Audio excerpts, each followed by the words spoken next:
Nah, Bismillah. bismillah. Nah. Ba'dal asar. Ini Kita masuk waktu asar. Ba'dal Asr. Mm-mm. Masya Allah, Beb. Antum ini humorisnya tinggi sekali, Beb. Sampai anak ini tak jadi ngantuk akhirnya ini. Masya Allah. Kalau anak yang hilangkan ngantuknya anak, senyumnya antum, Beb. Tapi kalau anak lihat ketika antum sudah mulai nggak senyum ke anak, berarti sudah nggak mau live, ini anak ngantuk anak, Beb. Nah, terima kasih. Nah, fadal, Beb. Biasanya Habib Umar atau Asar itu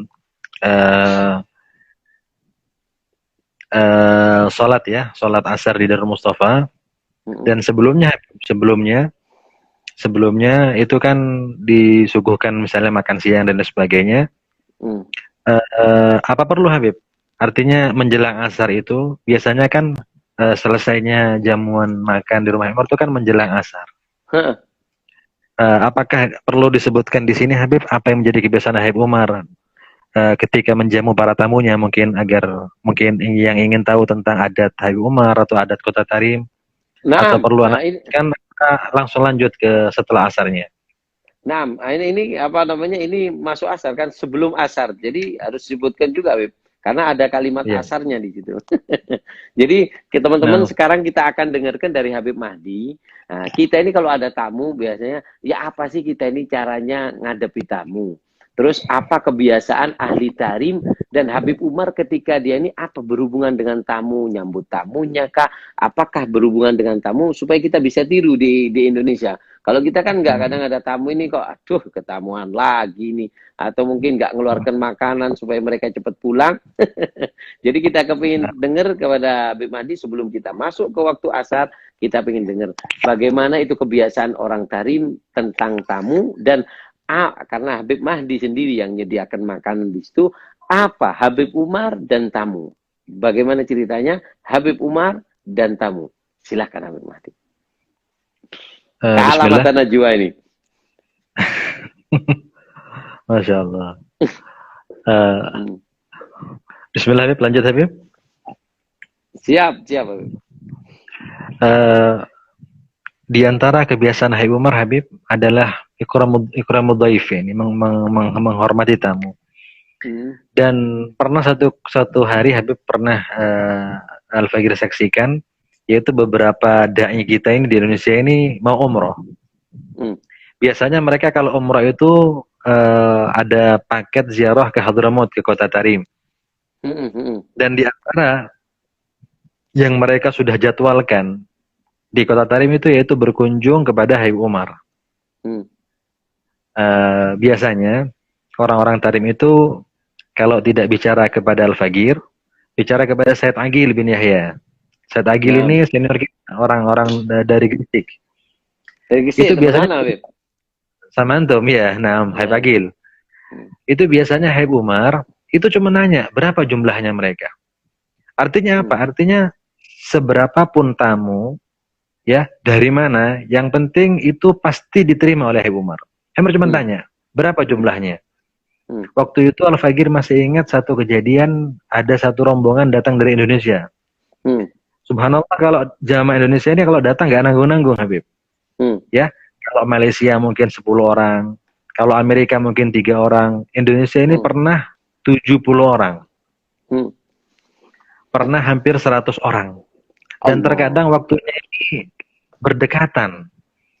Ya, jadi terkadang Ashabul Khidmah yang dari Tarim, semisal Syekh Husain Al-Khatib, ini sampai kecapean, Bib. Otomatis ini kan kalau ada tamu 70 orang ini kan nggak makan nasi pecel, Bib.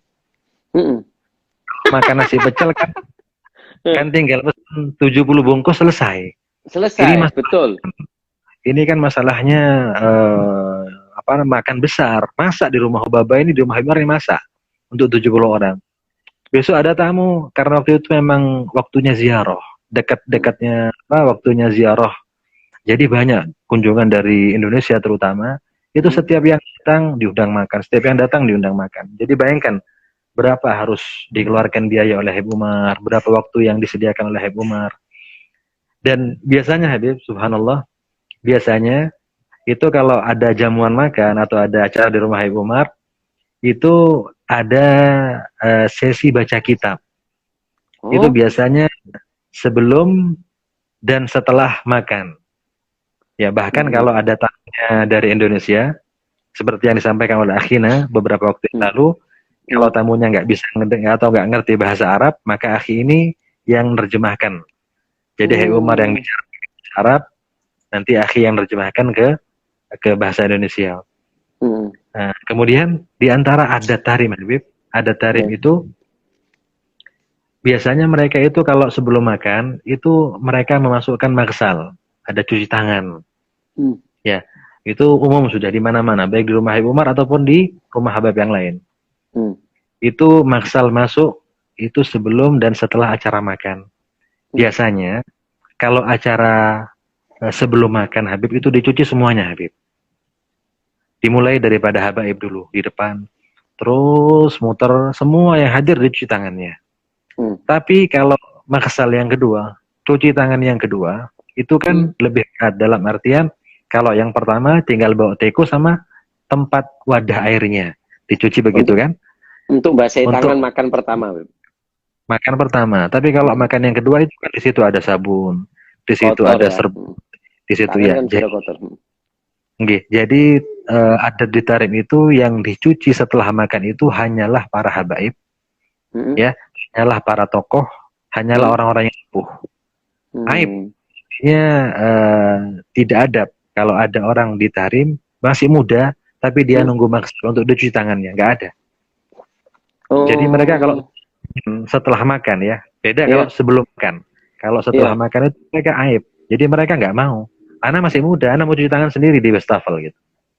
Ajib, mungkin saya kan sebentar supaya lebih jadi teman-teman kalau makan disunahkan kan cuci tangan. Cuci tangannya itu kan biasa, itu rata, dibagikan rata, semuanya dapat cuci tangan ketika makan. Nah, dan adat di tarim kalau mereka sudah makan kan tangan begitu kotor. Sehingga yang bawa teko seperti Habib Mahdi dan juga Habib Saudi ini bawa tekonya itu di situ ada sabun. Ada sabun, biasanya juga ada, nanti kita tanyakan apa biasanya yang digunakan cuci tangannya Habib Umar. Karena kayaknya bukan hanya sabun di situ, setelah ini kita akan tanyakan ke Habib Mahdi. Jadi setelah itu, kan cuci tangan karena tangan sudah kotor, sudah megang makanan, megang kuah, megang daging, dan yang lainnya. Jadi di situ ditarif, yang kecil nggak usah nunggu cuci tangan. Karena apa? Karena mereka masih muda. Sehingga cuci tangan yang dibawa oleh Habib Mahdi dan yang lain itu adalah untuk tamu yang sudah sepuh-sepuh, yang tua-tua, supaya mereka nggak perlu berdiri untuk cuci tangan. Karena tempat cuci tangannya itu biasanya agak ke belakang sedikit. Seperti itu Habib Mahdi ya? Nah, sahih. Nah, terus apa Habib? Cuci tangannya Habib Umar pakai apa? Apa pakai sabun atau apa? Atau ada apa sunnah Nabi yang mungkin apa yang ada di cuci tangannya Habib Umar itu? Jadi untuk cuci tangan Habib Umar menggunakan huteka. Huteka itu seperti serbuk yang berasal dari tanaman. Jadi Habib Umar tidak pakai sabun biasa karena Habib Umar itu orangnya suka yang alami. Baik yang beliau gunakan, beliau konsumsi. Jadi kalau beliau cuci tangan itu beliau nggak pakai sabun. Jadi beliau menggunakan serbuk tanaman yang namanya serbuk pepohonan ya, tanaman yang namanya huteka. Sudah halus. Dan subhanallah itu huteka sidir bukan? Bukan sidir. Iya. Namanya huteka lebih kasar dia. Kalau sidir itu kan lembut. Huteka ini kasarnya. Ya. Bahkan Hai Umar kalau menggunakan huteka itu kata Hai Umar ini lebih baik daripada sabun. Ini bisa menghilangkan duhun. Ada yuzilud duhun. Bisa menghilangkan. Ya. Jadi kalau antum sudah pakai huteka itu Habib, ya kebetulan Al-Fagil bawa sekarang ada di rumah. Jadi kalau Umar ada datang ke Indonesia ke Muharram, biasanya bulan Muharram itu Al-Fagil bawa huteka itu. Antum bawa sekarang, Bib? Antum bawa ini?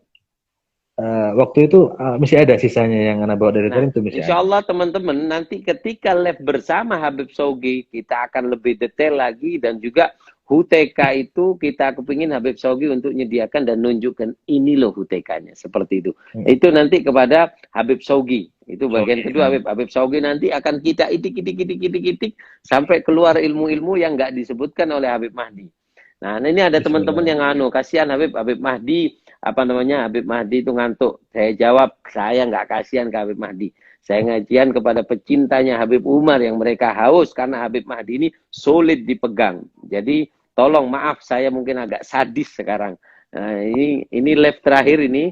Nanti kalau sudah putus, nanti kelanjutannya bersama Habib Saugi. Jadi saya minta maaf Habib kalau live-nya harus 3 kali, tapi ini untuk kepentingan mereka yang haus dengan Habib Umar. Kalau mereka terkadang bacanya cuma di internet Habib, dan itu cerita-cerita yang terkadang banyak tambahan, banyak kurangan seperti itu Habib. Jadi kita kepingin sumbernya, dan jadi minta maaf Habib kalau saya ganggu antum, dan saya dipaksa oleh teman-teman untuk ganggu antum ini. Habib, komentar sedikit Habib tentang apa yang antum sampaikan. Apa yang beredar di media sosial tentang Habib Umar itu sangat disayangkan dalam artian kita sebagai pecinta Habib Umar harus bisa memilah mana kira-kira yang memang betul statement Habib Umar, mana yang tidak.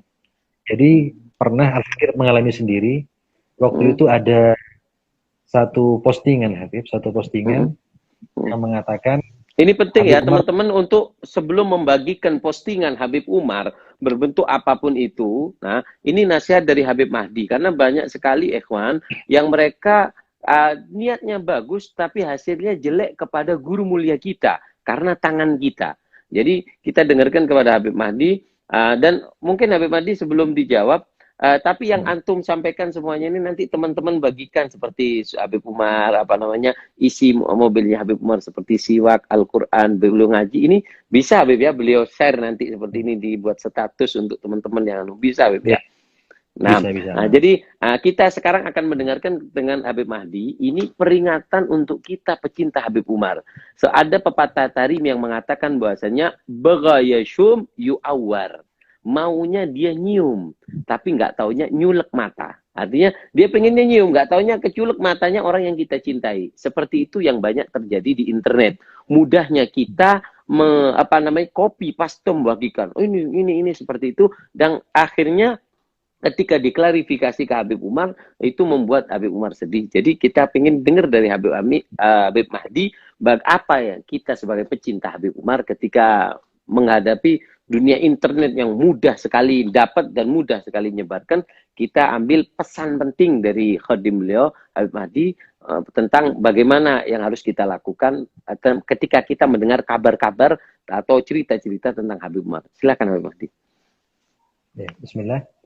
Ya. Jadi pernah Habib waktu itu ada postingan yang mengatakan bahwasanya Dajjal telah terlepas dari belenggunya. Jadi memang bagus dalam artian ini permintaan untuk membaca atau melazimi pembacaan 10 ayat. 10 ayat pertama atau 10 ayat terakhir surat Kahfi untuk dijaga daripada fitnah Dajjal. Tetapi menisbahkan bahwasanya belenggu Dajjal, hati-hati, belenggu Dajjal sudah terlepas. Untuk kita terlepas daripada fitnah Dajjal, untuk dibaca ayat surat Kahfi 10 ayat awal atau akhir. Ini bagus sebetulnya, tetapi nisbah kalimat belenggu Dajjal telah terlepas itu dinisbahkan kepada Habib Umar. Waktu itu Habib, apakah pernah untuk mengatakan hal seperti ini Habib? Artinya Dajjal ini sudah terlepas belenggunya dan lain sebagainya. Saya nggak pernah mengatakan ini. Allah. Jadi pengalaman Al-Fagir dan juga mungkin banyak ikhwan yang lebih tahu daripada Al-Fagir. Cuman secara singkat untuk memilih dan memilah apa yang dinisbahkan kepada Habib Umar. Bahkan potongan-potongan video. Walaupun secara jelas Habib Umar mengatakan A, B, C, di dalam potongan video itu, sebagai pecinta Habib Umar, kita tidak boleh mengartikan seperti apa yang disampaikan oleh beliau. Bisa jadi potongan itu maksudnya beda, tempatnya beda, konteksnya berbeda. Jadi Habib, mungkin antum juga lebih paham dari kita orang. Maksudnya bagaimana para muhibbin, para pecinta ini memilih dan memilah terlebih dahulu mana yang boleh copy paste, mana yang boleh di-share, mana yang tidak. Biasanya Habib Umar itu di dalam menggunakan media sosial beliau tidak akan menceritakan tentang hal-hal yang khusus, tentang masalah makomat, ya, tentang mengatakan saya adalah wali ini, wali itu tidak ada. Ini catatan penting, teman-teman. Nah, Bismillah. Nah. Ba'dal Ini asar. Kita masuk waktu Ba'dal asar. Masya Allah, Beb. Antum ini humorisnya tinggi sekali, Beb. Sampai anak ini tak jadi ngantuk ini. Masya Allah. Kalau anak yang hilangkan ngantuknya, anak senyumnya antum, Beb. Tapi kalau anak lihat ketika antum sudah mulai nggak senyum ke anak, berarti sudah nggak mau live, ini anak ngantuk, anak, Beb. Terima kasih. Nah, Beb. Biasanya Habib Umar atau asar itu sholat asar di Darul Mustafa. Dan sebelumnya itu kan disuguhkan misalnya makan siang dan sebagainya. Apa perlu, Habib? Artinya menjelang asar itu biasanya kan selesainya jamuan makan di rumah Umar itu kan menjelang asar. Apakah perlu disebutkan di sini, Habib, apa yang menjadi kebiasaan Habib Umar ketika menjamu para tamunya, mungkin mungkin yang ingin tahu tentang adat Habib Umar atau adat Kota Tarim, atau perlu kan langsung lanjut ke setelah asarnya? Nah, ini apa namanya? Ini masuk asar kan sebelum asar, jadi harus disebutkan juga, Habib. Karena ada kalimat asarnya di situ. Jadi teman-teman sekarang kita akan dengarkan dari Habib Mahdi. Nah, kita ini kalau ada tamu biasanya, ya apa sih kita ini caranya ngadepi tamu? Terus apa kebiasaan ahli tarim dan Habib Umar ketika dia ini apa berhubungan dengan tamu, nyambut tamunya kah? Apakah berhubungan dengan tamu supaya kita bisa tiru di Indonesia? Kalau kita kan nggak, kadang ada tamu ini kok, aduh ketamuan lagi nih. Atau mungkin nggak ngeluarkan makanan supaya mereka cepat pulang. Jadi kita kepingin dengar kepada Habib Mahdi sebelum kita masuk ke waktu asar, kita pengen dengar bagaimana itu kebiasaan orang tarim tentang tamu. Dan karena Habib Mahdi sendiri yang menyediakan makanan di situ, apa Habib Umar dan tamu? Bagaimana ceritanya Habib Umar dan tamu? Silakan Habib Mahdi. Kalah mata Najwa ini. Masya Allah. Bismillah, Habib, lanjut, Habib. Siap Habib. Di antara kebiasaan Habib Umar, Habib, adalah ikramud dhaif, ini menghormati tamu. Dan pernah satu hari Habib pernah Al-Fagir saksikan, yaitu beberapa dai kita ini di Indonesia ini mau umroh. Biasanya mereka kalau umroh itu ada paket ziarah ke Hadramaut, ke Kota Tarim. Dan di antara yang mereka sudah jadwalkan di Kota Tarim itu yaitu berkunjung kepada Habib Umar. Biasanya orang-orang Tarim itu kalau tidak bicara kepada Al-Fagir, bicara kepada Said Agil bin Yahya. Said Agil ini senior orang-orang dari Gresik. Itu biasanya sama antum ya, Habib Agil. Itu biasanya Habib Umar itu cuma nanya berapa jumlahnya mereka. Artinya apa? Artinya seberapapun tamu, ya dari mana, yang penting itu pasti diterima oleh Habib Umar. Umar cuma tanya berapa jumlahnya. Waktu itu Al-Fagir masih ingat satu kejadian, ada satu rombongan datang dari Indonesia. Subhanallah, kalau jamaah Indonesia ini kalau datang nggak nanggung-nanggung, Habib. Ya, kalau Malaysia mungkin 10 orang, kalau Amerika mungkin 3 orang, Indonesia ini pernah 70 orang. Pernah hampir 100 orang. Dan terkadang waktunya ini berdekatan. Ya, jadi terkadang Ashabul Khidmah yang dari Tarim, semisal Syekh Husain Al-Khatib, ini sampai kecapean, Habib. Otomatis ini kan kalau ada tamu 70 orang ini kan nggak makan nasi pecel, Bib.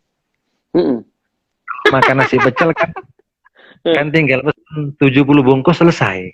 Ini betul. Ini kan masalahnya makan besar. Masak di rumah Baba ini, di rumah Habib ini masak untuk 70 orang.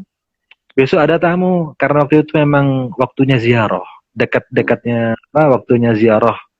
Jadi banyak kunjungan dari Indonesia terutama, itu setiap yang datang diundang makan, setiap yang datang diundang makan. Jadi bayangkan berapa harus dikeluarkan biaya oleh Habib Umar, berapa waktu yang disediakan oleh Habib Umar.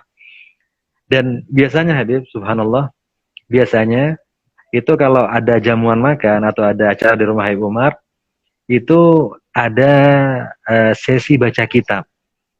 Itu biasanya sebelum dan setelah makan. Ya, bahkan kalau ada tamunya dari Indonesia, seperti yang disampaikan oleh Akhina beberapa waktu yang lalu, kalau tamunya nggak bisa atau nggak ngerti bahasa Arab, maka Akhi ini yang nerjemahkan. Jadi Habib Umar yang bicara bahasa Arab, nanti Akhi yang nerjemahkan ke bahasa Indonesia.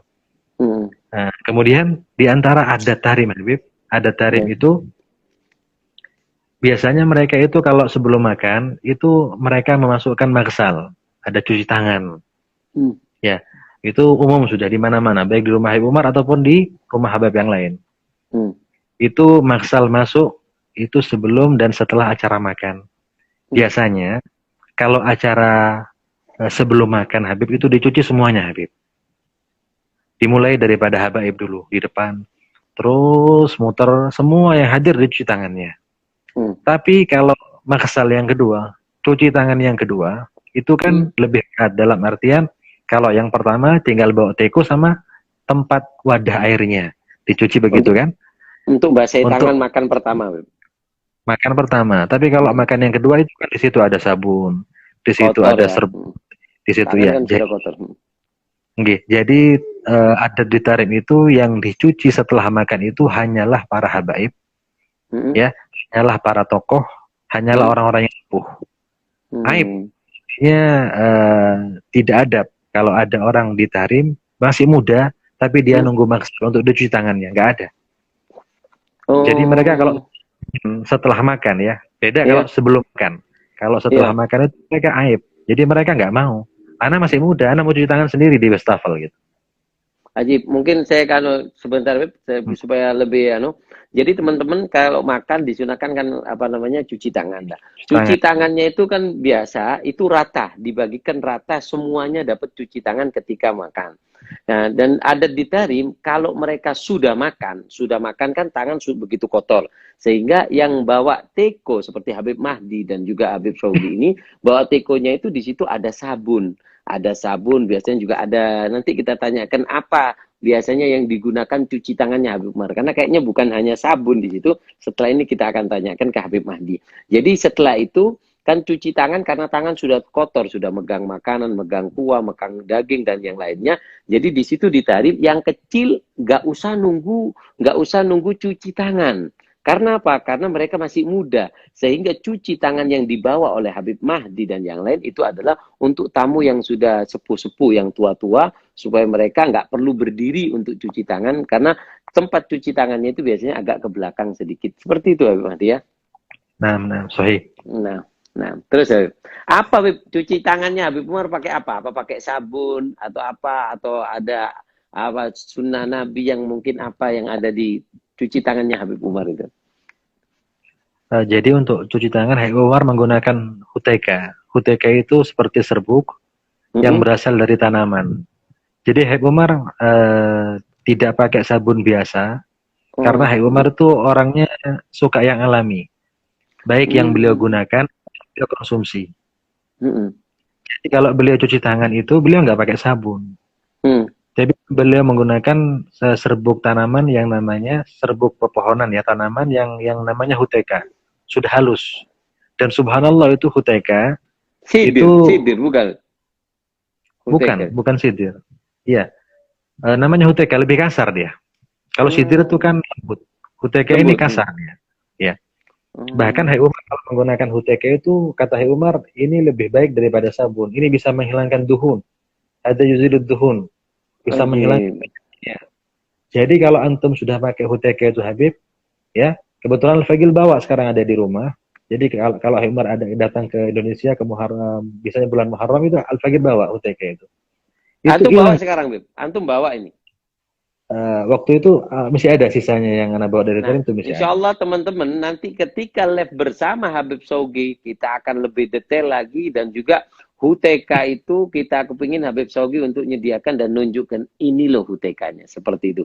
Itu nanti kepada Habib Shauqi Itu bagian kedua, Habib. Habib Saugi nanti akan kita itik sampai keluar ilmu-ilmu yang nggak disebutkan oleh Habib Mahdi.